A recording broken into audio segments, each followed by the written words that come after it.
সংগ্রামী ভাইরা, আমরা মাঝে মাঝেই দেখি আমাদের স্কুল কলেজের ধার্মিক ভাইদেরকে তুলে নিয়ে যায়, পরক্ষণেই নিউজ আসে জঙ্গি হিসেবে গ্রেফতার করা হয়েছে।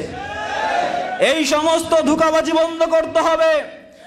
আমাদের ভাইদেরকে জঙ্গি হিসেবে গ্রেফতার করে ইসলামোফোবিয়া, ইসলাম সম্পর্কে ভীতিকর পরিবেশ তৈরি করার যেই চক্রান্ত আপনারা করতেছেন, মনে রাখবেন এই সমস্ত চক্রান্ত আপনাদের মাথার উপরে তুরুপের তাসের মতো ভেঙে পড়বে।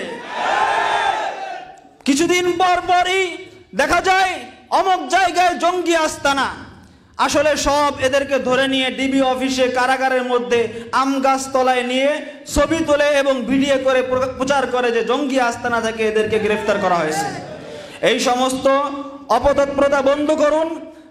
যারা ধর্ম পালন করতে চায়, যারা বিশ্ববিদ্যালয় কলেজগুলোতে ধর্ম পালন করতে চায়, আপনাদের কথা অনুযায়ী বাংলাদেশ হলো ধর্ম নিরপেক্ষ রাষ্ট্র, আর ধর্ম নিরপেক্ষ রাষ্ট্রের মধ্যে প্রত্যেক ধর্মের সমান অধিকার রয়েছে।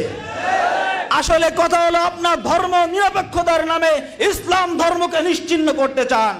মনে রাখবেন, যুব সমাজ তৈরি হচ্ছে, ছাত্র সমাজ তৈরি হচ্ছে। এই সরকার যারা ধর্ম নিরপেক্ষতার নামে হিন্দুত্ববাদ বাস্তবায়ন করতে চায়, আপনাদের বিরুদ্ধে নতুন স্বাধীনতার যুদ্ধ হবে।